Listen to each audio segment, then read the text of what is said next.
नमस्कार, न्यूज 21 लाखांदूरमध्ये मी आशिष साखरे आपल्या सर्वांचे स्वागत करीत आहे। अवैध रेती तस्करी करणारा ट्रॅक्टर रंगेहात पकडला। नायब तहसीलदार धकाते यांची कारवाई, पोलिसात गुन्हा दाखल। रात्रीच्या सुमारास अवैधरित्या रेतीची चोरटी वाहतूक करताना रेतीने भरलेला ट्रॅक्टर रंगेहात पकडण्याची कारवाई करण्यात आली। ही कारवाई 25 नोव्हेंबर रोजी रात्री 12:15 वाजताच्या सुमारास लाखांदूर तालुक्यातील विरली बुद्रुक येथे लाखांदूरचे नायब तहसीलदार DK धकाते यांनी केली।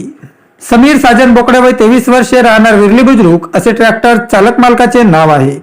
या कारवाईत जप्त केलेला ट्रॅक्टर ताब्यात घेण्यात आला असून लाखांदूर तहसील कार्यालयात जमा करण्यात आला आहे। पोलीस सूत्रानुसार घटनेच्या दिवशी रात्रीच्या सुमारास इटान ते विरली बुद्रुक रस्त्याने ट्रॅक्टरच्या सहाय्याने अवैधरित्या विनापरवाना रेतीची चोरटी वाहतूक होत असल्याची गोपनीय माहिती महसूल विभागाला मिळाली। या माहितीवरून विरली बुद्रुक ते इटान मार्गाने जात असताना विना क्रमांकाचा लाल रंगाचा सोलिस ट्रॅक्टरने अवैधरित्या विनापरवाना रेतीची चोरटी वाहतूक करताना मिळाला।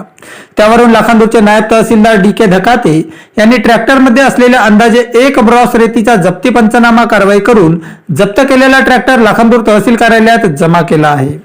या कारवाईत एकूण 8,06,000 रुपयांचा मुद्देमाल जप्त करण्यात आला आहे।